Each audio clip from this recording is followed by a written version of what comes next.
আচ্ছা, তো প্রকৃতি থেকে যেগুলো পাই আর কি, হ্যাঁ, এখন তাহলে ম্যানমেড ফাইবার যেগুলো আছে সেগুলো কি আমরা প্রকৃতি থেকে পাই না? আচ্ছা, হ্যাঁ পাই, কিন্তু হচ্ছে কি যে আলটিমেটলি সব কিছুই হচ্ছে প্রকৃতির উপর নির্ভরশীল থাকতে হবে, কারণ স্টার্টিং ম্যাটেরিয়াল একটা তো নিতে হবে। সেটাকে আপনি হচ্ছে পরবর্তীতে যে প্রোডাক্টে নেন না কেন সেটা তো আপনার হচ্ছে ইয়া করে হচ্ছে সিনথেটিক প্রসেসের ভিতর দিয়ে যায়, দেখে এটা হচ্ছে আপনার কি ম্যানমেড ফাইবার বলে। তো এটা হচ্ছে আপনাদের টোটাল ক্রেডিটের ভ্যালু হচ্ছে 2 ক্রেডিটের কোর্স, খুব ছোট। তো এইখানে আপনাদের কোর্সের আউটলাইন দেওয়া আছে, তো আউটলাইন থেকে আপনারা কোর্সের যে মেইন অবজেক্টিভগুলো সেগুলো আপনারা জানতে পারবেন। সো মেইন অবজেক্টিভগুলো হচ্ছে যে আমাদের ফিচার ইন্ডাস্ট্রিতে 2 রকমের ফাইবারই ব্যবহার করা হয়, ন্যাচারাল, সিনথেটিক। হ্যাঁ, সো সিনথেটিকের মধ্যে কমন একটা ফাইবার হচ্ছে কি, আমরা সবাই পলিয়েস্টারের কথা শুনি। এক্স্যাক্টলি, হ্যাঁ, পলিয়েস্টারটা হচ্ছে আপনার একটা ম্যানমেড ফাইবার।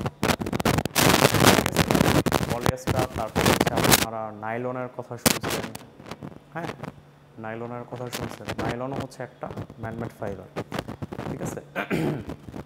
সো মানে প্রথম অবজেক্টিভ হচ্ছে আপনাদের এই কোর্সের সাথে এই ধারণাগুলো দেওয়া ম্যানমেড ফাইবার কী কী এবং কোন ম্যানমেড ফাইবারগুলো সবচেয়ে বেশি হচ্ছে আমাদের ব্যবহার করা হয়, ঠিক আছে। আচ্ছা, 1 নাম্বার গেল। আর হচ্ছে 2 নাম্বার হচ্ছে আপনারা কিভাবে খুব সহজে বিভিন্ন সিনথেটিক ফাইবার বা হচ্ছে ম্যানমেড ফাইবার আইডেন্টিফাই করতে পারবেন, সেই সম্পর্কে নলেজ আপনাদের মধ্যে জেনারেট করানো, ঠিক আছে। আর আরেকটা হচ্ছে কি যে কিভাবে হচ্ছে কোন ম্যানমেড ফাইবারটা টেক্সটাইলের কোন অ্যাপ্লিকেশনের জন্য দরকার সেই জিনিসটা হচ্ছে আইডেন্টিফাই করা, কোনটা হচ্ছে আমার সামারের জন্য দরকার, কোনটা আমার হচ্ছে উইন্টারের জন্য দরকার, ঠিক আছে, কোনটা হচ্ছে আমার নির্দিষ্ট ওকেশনের জন্য দরকার বা স্পেসিফিক এন্ড ইউজের জন্য দরকার, সেই জিনিসটা হচ্ছে আইডেন্টিফাই করা। এন্ড ইউজ অনুসারে কোন ফাইবারটা কোন দিকে হচ্ছে আমরা করবো সেটা হচ্ছে আমরা নির্ধারণ করি বিভিন্ন সিনথেটিক ফাইবারের বিভিন্ন প্রপার্টির কারণে, ঠিক আছে। সো এক একটা সিনথেটিক ফাইবার ডিজাইন করা হয়েছে, ন্যাচারাল ফাইবারের অনেক রকমের উইকনেস আছে, ঠিক আছে। 1 নম্বর উইকনেস হচ্ছে যে এটা বায়োডিগ্রেডেবল, এটা হচ্ছে কি ব্যাকটেরিয়াল অ্যাটাক দ্বারা আক্রান্ত হয়, কিন্তু সিনথেটিকে এরকম কোনো ঝামেলা নাই due to high orders of crystallinity. হ্যাঁ, তো এটার স্ট্যাবিলিটি অনেক বেশি, স্ট্যাবিলিটি বেশি হওয়ার কারণে এটা আবার একটা বড় একটা সমস্যা, এটা হচ্ছে কি আপনার পরিবেশের ভালো ক্ষতি করে, ঠিক আছে। তো প্রোজ অ্যান্ড কনস দুইটারই সব দিকে আছে, যেই কারণে আপনার হচ্ছে এই ম্যানমেড ফাইবারটা কোর্সটা অফার করা হয়েছে আর কি। যদিও এখন পুরা ওয়ার্ল্ড হচ্ছে ন্যাচারাল বেসড জিনিসের দিকে আর কি আগানোর চেষ্টা করতেছে, বাট দ্যাট ইজ দ্যাট। আচ্ছা, তো এখন কোর্স লার্নিং আউটকামের ভিতর থেকে আপনার কী কী জানতে পারবেন?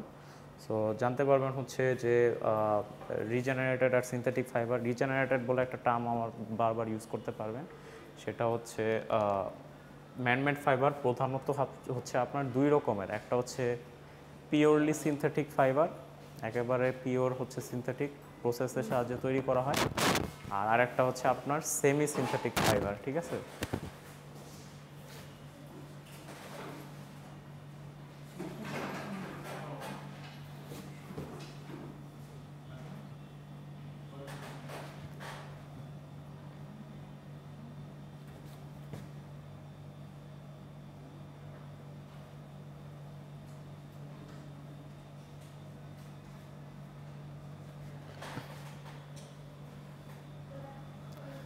সো ম্যানমেড ফাইবারের ভিতরে সেমি সিনথেটিক বলতে বোঝাচ্ছে ফুল প্রসেসটা হচ্ছে আপনার মানুষ দ্বারা কন্ট্রোল করা হয়, আর এইটা হচ্ছে কিছু হচ্ছে সেমি সিনথেটিক বলতে বোঝাচ্ছে কি যে আপনার ন্যাচারাল ফাইবার ন্যাচারাল অরিজিন থেকেই প্রডিউস করা হয়, কিন্তু ওইটার হচ্ছে যে প্রপার্টিগুলো আছে এটা অনেকটা হচ্ছে ন্যাচারাল ফাইবারের কাছাকাছি আর কি, ঠিক আছে। সো সেমি সিনথেটিক মানে এখানে একটা সিনথেটিক প্রসেসই ইউজ করা হয়, কিন্তু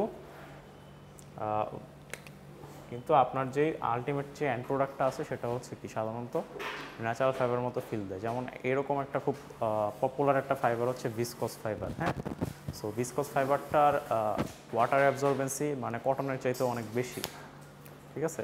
তো ওই ভিসকোস ফাইবারটা হচ্ছে আপনার সেমি সিনথেটিক ফাইবার। যাই হোক, এগুলো হচ্ছে আমরা সামনে আরও আলোচনা করব। আচ্ছা, তারপর হচ্ছে বিভিন্ন রকমের হাই পারফরমেন্স ফাইবার যেগুলো আছে, আমরা হচ্ছে দড়ির জন্য হচ্ছে নাইলন ইউজ করি। সো এই নাইলনের হচ্ছে অনেক স্ট্রেংথ টু ওয়েট রেশিও অনেক বেশি। তারপর হচ্ছে আমরা কী বলে, পলিয়েস্টারটা তো হচ্ছে আমরা ব্লেন্ডে আমরা সাধারণত জেনারেলি ইউজ করেই থাকি, ঠিক আছে। সো এই হাই পারফরমেন্স যেসব ফাইবারগুলো আছে, অথবা কেভলার হচ্ছে আমরা প্রোটেক্টিভ ক্লোদিংয়ে ইউজ করি। সো এই হাই পারফরমেন্স ফাইবারগুলার বিভিন্ন যে প্রপার্টি আছে, সেই প্রপার্টি সম্পর্কে আপনারা খুব ভালোভাবে জানতে পারবেন। আর আরেকটা হচ্ছে কি যে ম্যানমেড ফাইবারের যেসব টেক্সটাইল অ্যাপ্লিকেশন আছে, সেই জিনিসগুলো আর কি বুঝতে পারবেন। এবার আসি হচ্ছে আপনাদের কোনটা, হ্যাঁ, ছাতা। ছাতার কাপড়টা হচ্ছে ওইটা হচ্ছে সিনথেটিক, হ্যাঁ, পলিয়েস্টার কিন্তু কোটেড ফেব্রিক, উপর দিয়ে কোটিং করা থাকে আর কি, যাতে পানিতে ভিজে না যায়। আচ্ছা, ডেকোরেশনের যেটা আছে ওইটা হচ্ছে তারপুলিন।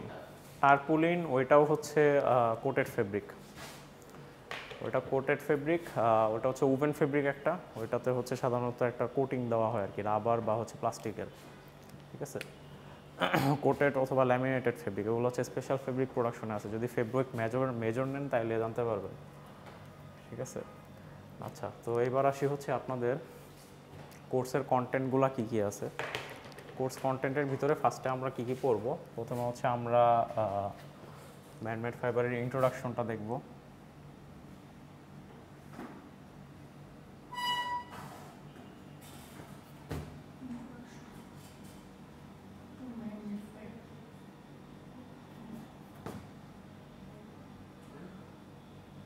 তো এখানে আমরা যে জিনিসটা দেখব যে ম্যানমেড ফাইবার বলতে আমরা কি বুঝি,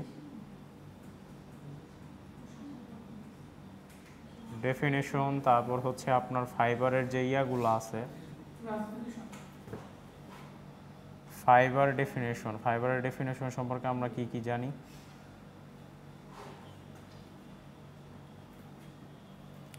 ঠিক আছে, তারপর হচ্ছে আপনার ন্যাচারাল ভার্সেস সিনথেটিকের ডিফারেন্স।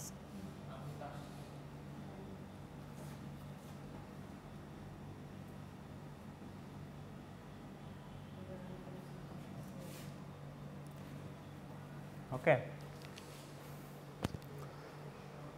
ক্লাসিফিকেশন, তারপর হচ্ছে আপনার বিভিন্ন রকমের স্পিনিং এবং স্পিনিং সিস্টেম সম্পর্কে একটু জানা লাগবে।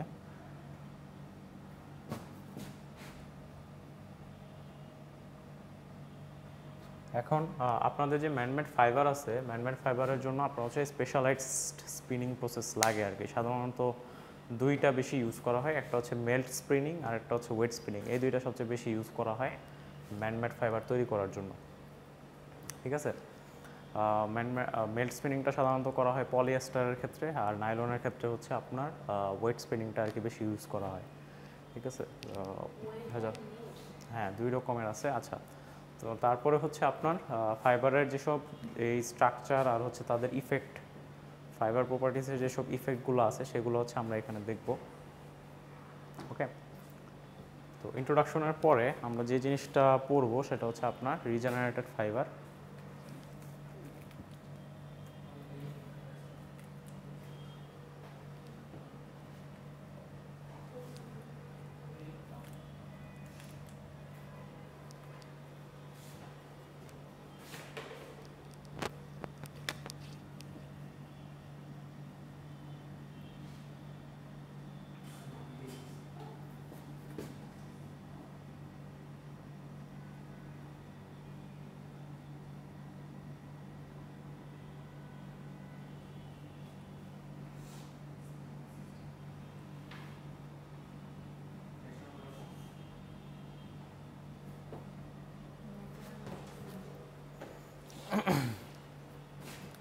ঠিক আছে, সো ভিসকোস সম্পর্কে এবং ভিসকোস স্পিনিং সম্পর্কে আমরা একটু ডিটেলসে পড়ব। তারপর হচ্ছে আপনার রিজেনারেশনের যে টেকনোলজি,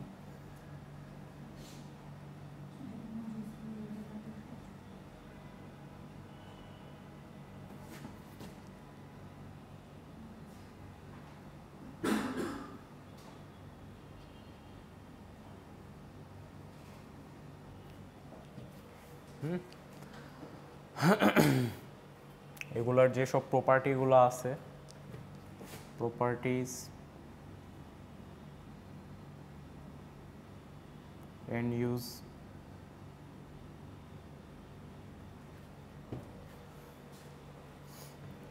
ঠিক আছে। সো ভিসকোসের ভিতরে আবার বিভিন্ন রকমের ভেরিয়েন্ট আছে। একটা হচ্ছে অ্যাসিটেড ভিসকোস আছে, তারপর হচ্ছে আপনার অ্যাসিটেড রেয়নস আছে। সাধারণত নর্মাল ভিসকোসটা হচ্ছে অ্যাসিটেড ভিসকোস আর কি, আর ভিসকোস রেয়ন তো ভিসকোস রেয়ন বুঝছেন, ঠিক আছে। তো আর হচ্ছে বিভিন্ন রকমের সেলুলোজের বিভিন্ন রকমের ডেরিভেটিভ আছে, ডেরিভেটিভের উপর বেস করে বিভিন্ন রকম হচ্ছে আপনার রিজেনারেটেড ফাইবার আছে, ওগুলো হচ্ছে দেখবো। আর হচ্ছে আর কিছু কি বাকি আছে? আচ্ছা, ও হ্যাঁ, লাস্ট হচ্ছে আপনার প্রোটিন ফাইবার আছে বেশ কিছু। হ্যাঁ,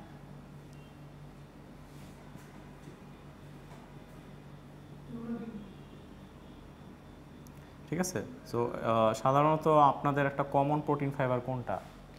ন্যাচারাল ফাইবারে পড়ে আসছেন। প্রোটিন ফাইবার কি ছিল? হ্যাঁ, ভেরি গুড, উল ছিল, সিল্ক ছিল, ঠিক আছে। সো ওই ইয়েগুলা ওই সিল্কের সাথে টেমপ্লেট করে আমরা হচ্ছে আবার ওইটাকে রিজেনারেটেড ফাইবারে কনভার্ট করতে পারি আর কি, ঠিক আছে। সো রিজেনারেটেড ফাইবারে হচ্ছে এই জিনিসটা দেখব। আচ্ছা, নেক্সটে হচ্ছে আপনার যেসব টেকনোলজিক্যাল ফরমেশন যেগুলো আছে, যেমন ধরেন আপনার হচ্ছে পলিঅ্যামাইড, পলিয়েস্টার, বিভিন্ন রকমের স্পিনিং সিস্টেম দ্বারা কিভাবে হচ্ছে প্রভাবিত হয় সেই জিনিসগুলো।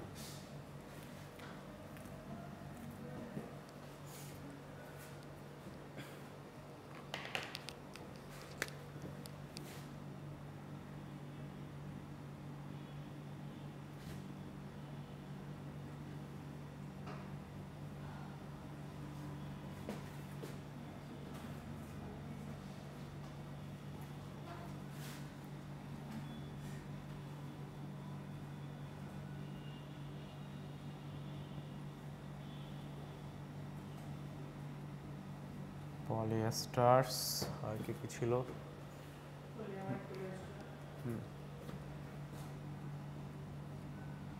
PVR fibre, PVC. সো অনেক রকমের হচ্ছে পলিমারের এই যে ইয়াগুলো আছে। আর আরেকটা গুরুত্বপূর্ণ ফাইবার এখানে পড়বো, সেটা হচ্ছে কি ইলাস্টোমারিক ফাইবার্স।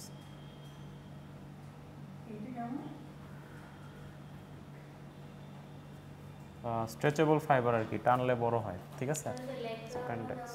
হ্যাঁ, লাইক্রা। হ্যাঁ, আচ্ছা। সো এবার হচ্ছে লাস্টে হচ্ছে যে জিনিসটা পড়বো সেটা হচ্ছে, এগুলো তুলেন, শেষ যেটা পড়বো সেটা হচ্ছে আপনার হাই পারফরমেন্স ফাইবার। ওইটার মধ্যে হাই পারফরমেন্স ফাইবারের ভিতরে থাকবে গ্লাস ফাইবার, তারপর হচ্ছে আপনার কেবলার ফাইবার, তারপর হচ্ছে নাইলন। নাইলন যদিও কাপড়েও ইউজ করে, ইয়াতেও ইউজ করে, মোরলে সবখানে নাইলনের ইউজ আছে।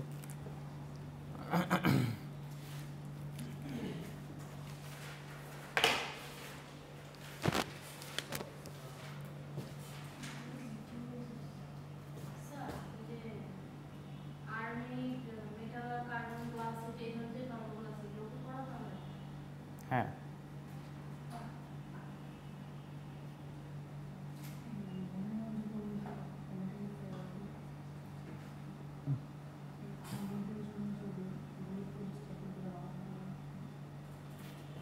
কেভলার আর কি ছিল? আচ্ছা, তারপর হচ্ছে কি এগুলোর যতগুলো ফাইবারই পড়বো সেগুলোর হচ্ছে কি প্রপার্টিজ, আর হচ্ছে এন্ড ইউজটা হচ্ছে হ্যাঁ, প্রপার্টিজ এন্ড ইউজ।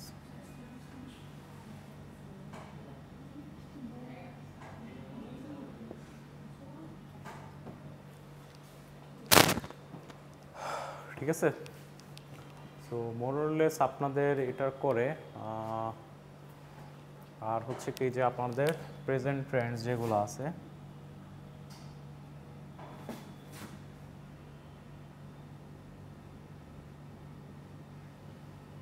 মানে বাংলাদেশে আপনার হচ্ছে কি সিনথেটিক ফাইবারের ইন্ডাস্ট্রি সম্পর্কে একটা ওভারভিউ আর কি, শেষ। এটা করলেই মোটামুটি শেষ হবে এখানে।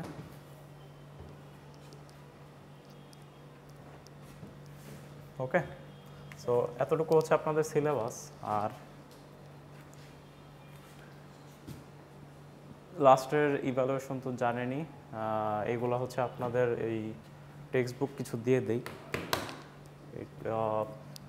ম্যানমেড ফাইবারের উপর এগুলো পড়বেন, বইগুলা আপনাদের লাইব্রেরিতেও আছে অবশ্য। বইগুলোর নাম লিখে যান।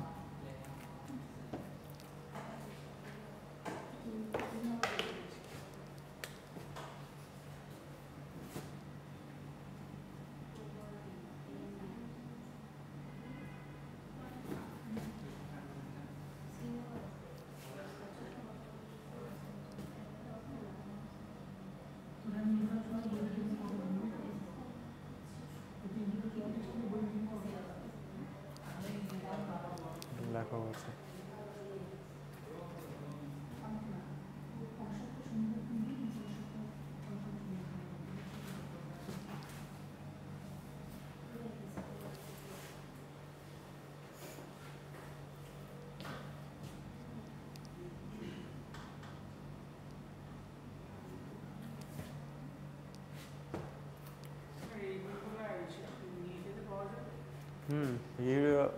ইয়েতেও পিডিএফও ডাউনলোড করতে পারবেন।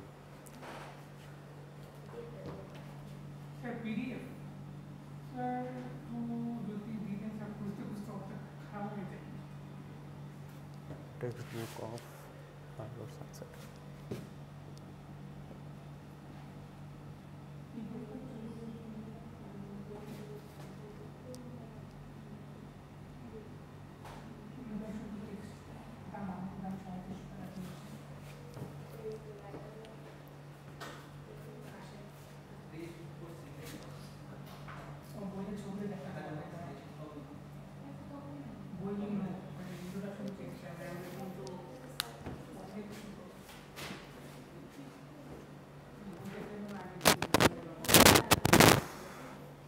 ঠিক আছে, বইগুলোর নাম লিখে নেন একটু। হ্যাঁ,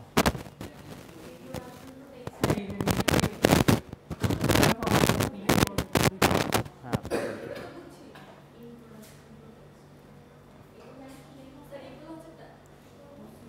টেক্সট বুক পিডিএফ পড়তে পারেন, নীলখাতে খুঁজতে পারেন, যেভাবে ইচ্ছে, যেভাবে সুবিধা।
হ্যাঁ, ম্যাডামের স্লাইড এগুলো ছোট।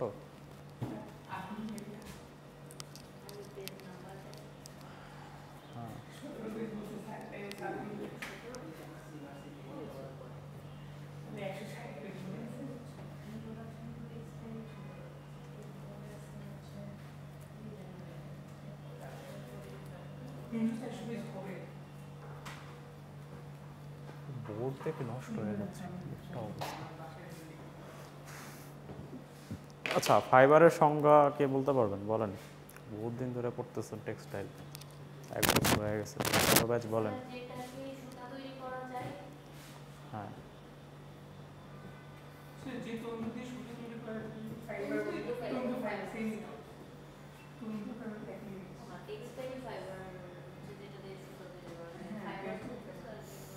ফরটিন ব্যাচ ভুলে গেছেন, পারেন না?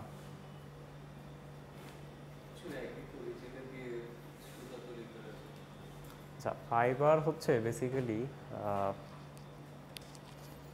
যেটার লেন্থ আপনার হচ্ছে ডায়ামিটারের চাইতে 1000 গুণে বড় হবে।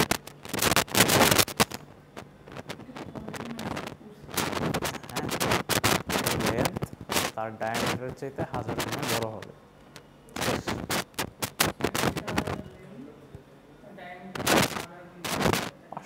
500 গুণ বড় বা 1000 গুণ বড়, ঠিক আছে।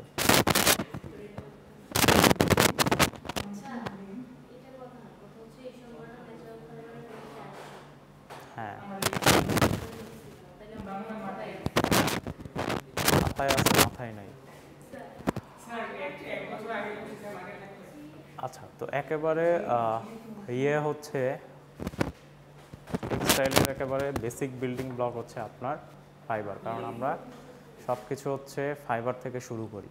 তো ফাইবার থেকে শুরু করার পরে আমরা সুতা বানাই, সুতা থেকে পরবর্তীতে কাপড় বানাই, দেন হচ্ছে গার্মেন্টস বানাই, ঠিক আছে। তো বেসিক্যালি আপনার হচ্ছে কি যে টেক্সটাইলের ক্ষেত্রে যখন হচ্ছে আমরা ফাইবারের সংজ্ঞা যখন বলবো, তখন হচ্ছে কি যে যেখান থেকে আমরা কাপড় তৈরি করি বা টেক্সটাইল যে বস্ত্র তৈরি করার জন্য যেই ফাইবারগুলো ইউজ করি ওগুলো হচ্ছে আমার টেক্সটাইল ফাইবার। তো এছাড়াও শুধু টেক্সটাইলে যে আমরা ফাইবার ইউজ করি বিষয়টা এরকম না, আমরা অন্য অনেক অ্যাপ্লিকেশনের জন্য হচ্ছে ফাইবার ইউজ করে থাকি, ঠিক আছে। তো এখন হচ্ছে সবচেয়ে বেশি বোধহয় নোবেল ফাইবারগুলো সব বেশি ইউজ করছে, ফিল্ট্রেশনে ইউজ হচ্ছে, তারপর হচ্ছে ফটোভোলটাইক্স ইউজ হচ্ছে, আরও অনেক অ্যাপ্লিকেশনে দেখা যাচ্ছে, ফ্লেক্সিবল ইলেকট্রনিক্স। আচ্ছা, তো টেক্সটাইল ইনস্টিটিউটের অনুসারে ফাইবারের সংজ্ঞাটা হচ্ছে দেখেন, fibre is defined as the unit of matter characterized by fineness, flexibility and a high ratio of length to width. Diameter বলছি, উইথও বলতে পারেন, সমস্যা নাই, কারণ উইথ তো আমরা এটা তো হ্যাঁ, হাই রেশিও বলতে নিম্নে হচ্ছে 500, এর চেয়ে বলছি হচ্ছে 1000 আর কি, একটা সিঙ্গেল। এই ক্ষেত্রে আপনার হচ্ছে কি যে মানে লেন্থের যে ব্যাপারটা, সো লেন্থ তো আপনার ইচ্ছা মতন বড় তো থাকে, কিন্তু সেই অনুসারে আপনার ডায়ামিটার তো খুব অল্পই থাকে, তাই তো। হ্যাঁ, একটা সিঙ্গেল ফাইবার স্ট্র্যান্ড বা কটন ফাইবার স্ট্র্যান্ড যদি আপনি কল্পনা করেন ওটা কি মাইক্রোমিটার স্কেলে, কিন্তু তার লেন্থ তো অনেক বড়, মিলিমিটার। কটন ফাইবারের মিনিমাম লেন্থ কত? মিনিমাম লেন্থ কত? হ্যাঁ, শর্ট স্টেপ হলে কত, লং স্টেপ হলে কত? সব ভুল লেখায় বসে রয়েছে, সবই তো ভুল গেছেন, কিছুই তো পারেন না। 14 ব্যাচ পারেন না, এর আগে সেমিস্টারে তো পড়ে আসছেন। ওই রেজাল্টই থাকবো, মাথায় কিছু থাকবো না। ঠিক আছে, সমস্যা নেই, ইয়ার করবেন। আচ্ছা,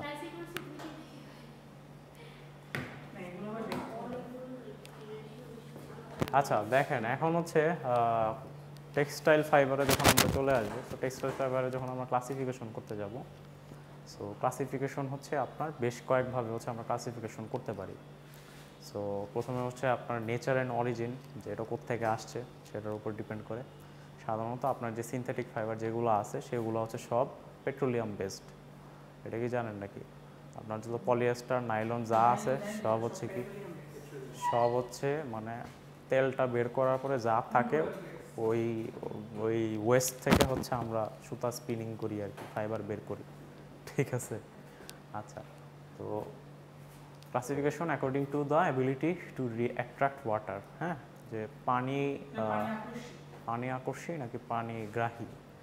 সো হাইড্রোফিলিক নাকি হাইড্রোফোবিক। হাইড্রোফিলিক হচ্ছে কি পানি আকর্ষণ করে, আর হাইড্রোফোবিক মানে কি পানি বিকর্ষণ করে বা হচ্ছে ওই ড্রপলেট ফর্ম করে আর কি। আচ্ছা, আরেকটা হচ্ছে আপনার ক্লাসিফিকেশন অ্যাকর্ডিং টু লেন্থ। এখন টেক্সটাইল ফাইবারের ক্লাসিফিকেশন অ্যাকর্ডিং টু লেন্থ অনুসারে আমরা কি জানি, শর্ট স্টেপল জানি, লং স্টেপল জানি, ঠিক আছে। এখন অরিজিন অনুসারে হচ্ছে আমরা বেসিক্যালি টেক্সটাইল ফাইবারকে কয় ভাগে ভাগ করতে পারি। নেচার কি, নেচার হচ্ছে কি আপনার ন্যাচারাল ফাইবার, আর একটা হচ্ছে কি সিনথেটিক ফাইবার। অ্যাট্রাক্ট ওয়াটার এটা হিসেবে দুই ভাগে, হাইড্রোফিলিক, হাইড্রোফোবিক। তারপরে হচ্ছে classification according to length, short staple, long staple, medium staple, ঠিক আছে।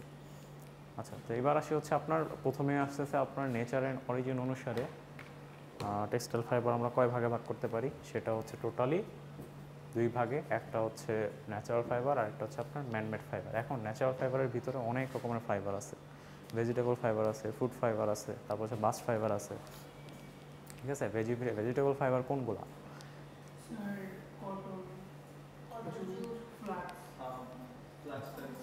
না, ফ্লাক্স জুট এগুলো হচ্ছে আপনার বাস্ট ফাইবার। ভেজিটেবল ফাইবার কোনগুলো? ভেজিটেবলের ভিতরে নো ইয়া করা যায় না, যদি হচ্ছে আরও স্পেসিফিক্যালি বলতে চান বাস্ট ফাইবারে পড়ে, ঠিক আছে। আচ্ছা, মিনারেল ফাইবার হচ্ছে অ্যাসবেস্টস, আর অ্যানিমাল ফাইবার হচ্ছে আপনার অ্যাসবেস্টস হচ্ছে আপনারা গ্রামের বাড়িতে টিনে কোনো সময় ইয়া দেখতে গেছেন? টিন দেখবেন যে হচ্ছে রান্নাঘরের উপরে দেখবেন যে একটা স্পেশাল এক ধরনের টিন দেয় আর কি, ওটাও টিন না, ঠিক আছে। অ্যাসবেস্টস ওটা একটু মোটা টাইপের আর কি।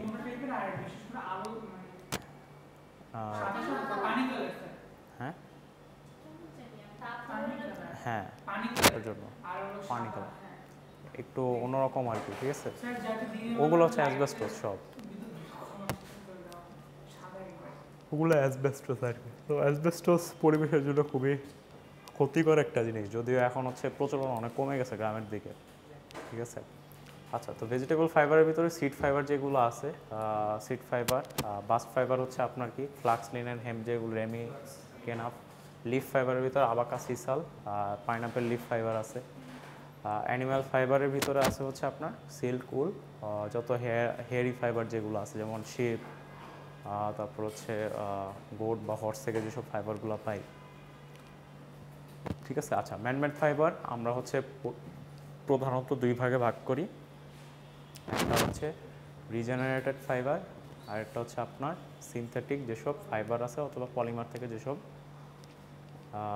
ফাইবার হচ্ছে আমরা এক্সট্রুড করি, সেগুলোই হচ্ছে আমার কি ম্যানমেড ফাইবার আর কি, ঠিক আছে। সো রিজেনারেটেড ফাইবারের ভিতরে আপনার হচ্ছে আছে ভিসকোস, মডাল, লায়োসেল, ঠিক আছে। লায়োসেলটা হচ্ছে ভিসকোসের আরেকটা রূপ। অ্যাসিটেট আর ট্রাইঅ্যাসিটেট ফাইবারও কিছু আছে, এগুলো হচ্ছে বেসিক্যালি সেলুলোজ ডেরিভেটিভস আর কি।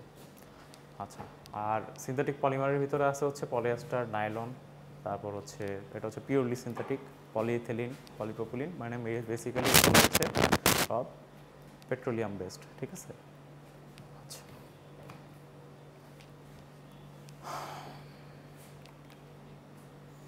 সো এখানে আস্তে আস্তে দেখেন যে ন্যাচারাল ফাইবার আর ম্যানমেড ফাইবারের ভিতরে যে পার্থক্যটা ছিল সেটা হচ্ছে কি যে ফাইবার যেগুলো হচ্ছে সবগুলো আমার কি all come from natural sources and do not require fibre formation or reformation are known as natural fibre. Directly আমরা পাই, এটাকে হচ্ছে আমরা আমাদের মতো করে ফর্ম করি না অথবা রিফর্ম করি না, এটা হচ্ছে আমরা ডিরেক্টলি মেশিনে দিই, ওইখান থেকে আমরা কি ফাইবার পাই, ফাইবার থেকে সুতা বের করে, সুতা থেকে আমরা কাপড় তৈরি করি, ঠিক আছে। তো সাবডিভাইডেড করা যায় তিন ভাগে, তিনটা ভাগ হচ্ছে আমরা এর আগে দেখে আসছি। ম্যানমেড ফাইবার হচ্ছে কি, যে ম্যানমেড ফাইবার যেটা হচ্ছে একটা আর্টিফিশিয়াল প্রসেসের সাহায্যে হচ্ছে আমরা ফাইবারটা যেটা ডিরাইভ করি যে কোনো একটা সাবস্টেন্স থেকে বা যে কোনো একটা পলিমার থেকে, যেটা কিনা তখনও ফাইবার হয় নাই, সেটা হচ্ছে কি আমার ম্যানমেড ফাইবার। সো এই ফাইবারগুলো সাধারণত তৈরি করা হয় কেমিক্যাল সিনথেসিস প্রসেসের মাধ্যমে। কেমিক্যাল প্রসেসের মাধ্যমে আমরা হচ্ছে কি ফাইবারটা সিনথেসাইজ করি, যে একটা সলিউশনের সাথে ঢাললা পরে হচ্ছে আমরা ফাইবারটা বের করলাম আর কি, ঠিক আছে। আর কল সিনথেটিক ফাইবার্স। তো ফাইবার যেগুলো হচ্ছে আমরা রিজেনারেটেড পলিমার বা ন্যাচারাল পলিমার থেকে যেসব ফাইবারগুলো আমরা এক্সট্রাক্ট করি স্টার্টিং সলিউশন, সেগুলোকে আমরা বলতেছি হচ্ছে রিজেনারেটেড ফাইবার, যেমন হচ্ছে ভিসকোস, লায়োসেল যেগুলো আছে, মানে ন্যাচারাল কটন থেকে আপনার যে ভিসকোস যেটা আছে, ভিসকোসটাকে হচ্ছে আমরা ফার্স্টে ওটার প্রসেস হচ্ছে আপনার ফার্স্টে অ্যাসিড সলিউশনে দ্রবীভূত করার পরে ওখান থেকে ওটাকে রিজেনারেটেড করে রিফর্ম করে ওখান থেকে হচ্ছে আমরা স্পিনিং করে আর কি ফাইবারটা বের করি, ঠিক আছে। সো ভিসকোসের প্রসেস মোরলেস এটা। কিন্তু অন্য যেগুলো আছে যেমন ধরেন পলিয়েস্টার বা ফার্স্টে হচ্ছে আপনার অ্যাস্টার থেকে আপনার পলিয়েস্টার বানাইতে হবে, আবার ওই পলিয়েস্টার থেকে পরে আপনাকে ওইটাকে ফাইবার ফরম্যাটে নিয়ে আসতে হবে, ঠিক আছে। অথবা আপনি যদি নাইলনের কথা চিন্তা করেন, নাইলনের রিয়াকশন হচ্ছে আপনারা ওই কী বলে ইন্টারমিডিয়েটে আপনারা হচ্ছে দেখে আসছেন কি অ্যাডিপিক অ্যাসিড আর হেক্সামিথিলিন ডাইনিমেট, দুইটা হচ্ছে একটার সাথে কি বলে এখনও পানি বের হয়ে যায়, তাহলে হচ্ছে কি নাইলন 6,6 উৎপন্ন করে, ঠিক আছে। সো ওই রিয়াকশনটা হবে, তারপরে আপনি ওইটারে কি মানে পলিমারাইজেশন করবেন, পলিমারাইজেশন করার পরে গিয়ে আপনি হচ্ছেন কি নাইলন যে ফাইবার যেটা সেটা হচ্ছে আপনি পাবেন, ঠিক আছে।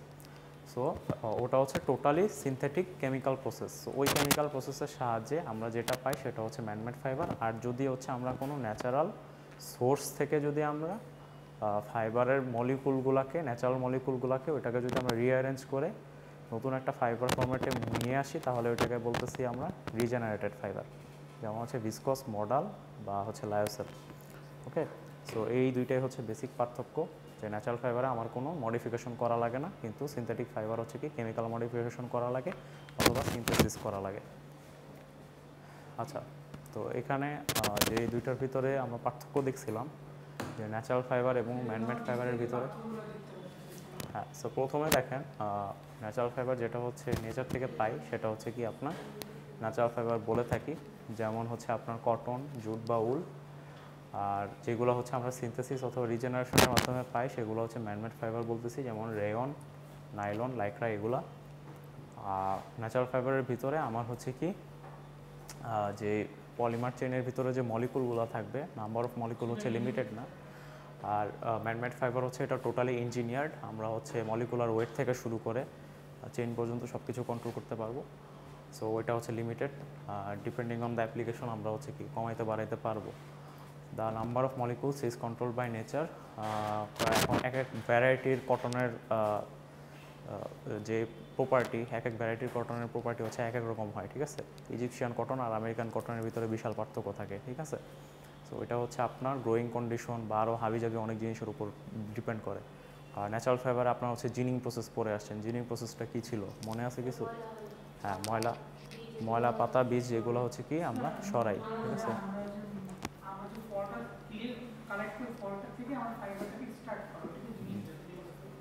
হ্যাঁ, জিনিং প্রসেস বলে আর কি, ঠিক আছে। তো the number of molecules is controlled by man. এখন কী পরিমাণ হচ্ছে কন্ট্রোল মলিকুল থাকবে, বা এটা আগেরটার মতনই length of the polymer chain আমরা সহজে কন্ট্রোল করতে পারবো। আর ন্যাচারাল ফাইবার থেকে আমরা যে কাপড় পাবো সেটা অলওয়েজ সুপিরিয়র থাকবে সিনথেটিক ফাইবার থেকে, ঠিক আছে। এটার যে কমফোর্ট পাবো সেটা হচ্ছে আপনার সিনথেটিকের চাইতে অনেক বেশি পরিমাণে ভালো আর কি। হ্যাঁ, man-made fiber is not comfortable, some fibers are not hygienic and good for health. এটা সত্যি কথা। অনেক সময় হচ্ছে সিনথেটিকে যেসব অনেকের গায়ে হচ্ছে র্যাশ সৃষ্টি করে, র্যাশ হয়ে যায়, তারপর হচ্ছে আপনার ওই ইরিটেশনের সৃষ্টি করে। আপনি যদি ঘামায় যান তাহলে হচ্ছে পানিটা খুব সহজে বা আপনার ঘাম সহজে হচ্ছে মানে বাষ্পীভূত হয়ে যায় না, সো একটা ডিসকমফোর্টের সৃষ্টি করে। সো এইসব কারণে হচ্ছে ম্যানমেড ফাইবারের যেসব কাপড়গুলো আছে সেগুলো হচ্ছে খুব একটা কমফোর্টেবল না, আর এই কারণে ওগুলোর দাম কম, ঠিক আছে, সহজ কথা এটাই। সো ন্যাচারাল ফাইবারের কাপড় স্বাভাবিকভাবে এক্সপেন্সিভ, কারণ প্রোডাকশন খুবই লিমিটেড হয়। আর ম্যানমেড ফাইবার হচ্ছে এক্সপেন্সিভ না, খুব ইজিলি হচ্ছে আমরা করি। আর ন্যাচারাল ফাইবার হচ্ছে আমরা গ্রো এভরিওয়্যার যদিও বলা হয়েছে, বাট টোটালি ডিপেন্ড করতেছে নেচারের উপর, can be produce anywhere. Man-made fibre হচ্ছে আপনার টোটালি ল্যাবে আমরা তৈরি করি কেমিক্যাল প্রসেসের সাহায্যে। সো প্রপারলি ল্যাব ইকুইপমেন্ট থাকলে আপনারা তৈরি করতে পারবেন, কোনো সমস্যা নেই। আচ্ছা, so classification according to the ability to attract water. So দুই রকমের ছিল বলছিলাম, একটা হচ্ছে কি হাইড্রোফিলিক ফাইবার আর একটা hydrophobic fibre. So hydrophilic fibre যেগুলো হচ্ছে ওয়াটার অ্যাবজর্ব করে সেগুলো হাইড্রোফিলিক ফাইবার, যেমন হচ্ছে কটন, জুট, ফ্লাক্স, যত ন্যাচারাল ফাইবার আছে মোরলেস সবগুলোই হচ্ছে আমার কি হাইড্রোফিলিক ফাইবার। আর যেগুলো হচ্ছে অ্যাবজর্ব করে না সেগুলো হচ্ছে কি হাইড্রোফোবিক ফাইবার আর কি বলা হয়। সো কটনের হচ্ছে ময়েশ্চার রিগেন কত মনে আছে?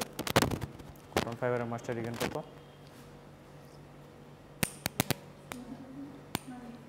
ময়েশ্চার রিগেনের কথা মনে আছে? ময়েশ্চার রিগেন কত?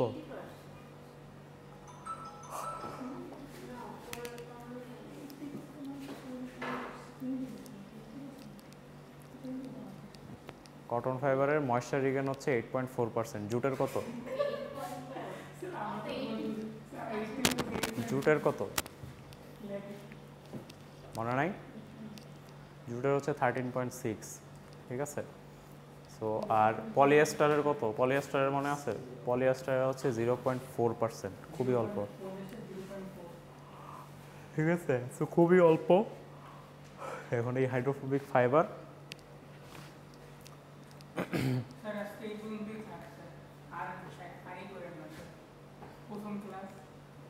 ওকে, ঠিক আছে, বন্ধ করেন ওইটা।